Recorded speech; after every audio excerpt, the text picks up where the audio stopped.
ஆனா இன்னைக்கு இதான் இந்த பேச்சினுடைய முத்தாய்க்கு. புத்தகம் படிப்பதால் புதிய சிந்தனை உருவாகும் என்பதற்கு இந்த கதை எத்தனை வருஷமா நீங்க கேட்டிருக்கீங்க. சிம்பிள் கதை, சின்ன பசங்க கதை. இந்த கதையை வேற மாதிரி இன்னைக்கு யோசித்து பார்க்கலாமா? இந்த காக்கா போய் மரத்து மேல உட்கார்ந்தவன நரி 2 ஸ்டேட்மெண்ட் தான் சொல்லுச்சு. ஒன்னு என்ன சொல்லுச்சு? நீ ரொம்ப அழகா இருக்கிற, ஒரு பாட்டு பாடுச்சு. எத்தனை ஸ்டேட்மெண்ட்? 2 ஸ்டேட்மெண்ட். முதல் ஸ்டேட்மெண்ட் என்ன? நீ அழகா இருக்கிற, ஒரு பாட்டு பாடு. இப்படி சொன்ன காக்கா தனக்கு தானே 2 கேள்வி கேட்டுக்கணும். முதல் கேள்வி என்ன? நம்மளை பார்த்து அழகா இருக்கிறேன்னு சொல்லுது, இந்த புகழுக்கு நாம் தகுதியானவனா கேட்டுக்கணும்ல. ரெண்டாவது கேள்வி என்ன கேட்டுக்கணும்?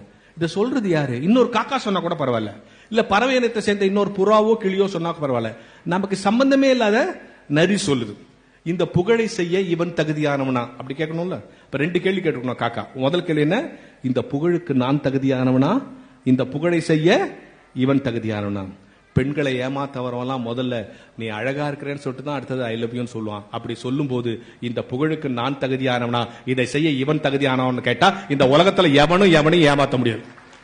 இந்த நீதி அந்த கதைக்குள் இருக்கிறதா? இப்படி வாசியுங்கள். காற்று இருக்கிறதே, அது பூவோடு சகவாசம் வைத்தால் அதற்கு பெயர் வாசம், புல்லாங்குழலோடு சகவாசம் வைத்தால் அதற்கு பெயர் இசை, நம் மூக்கோடு சகவாசம் வைத்தால் அதற்கு பெயர் மூச்சு, சாக்கடையோடு சகவாசம் வைத்தால் அதற்கு பெயர் நாற்றம். நீங்கள் யாரோடு சகவாசம் வைக்கிறீர்கள் என்பதை பொறுத்துத்தான் உங்களுக்கான பெயர் தீர்மானிக்கப்படும். நல்ல புத்தகங்களோடு சகவாசம் வையுங்கள், நலம் பெறுவீர்கள். நன்றி, வணக்கம்.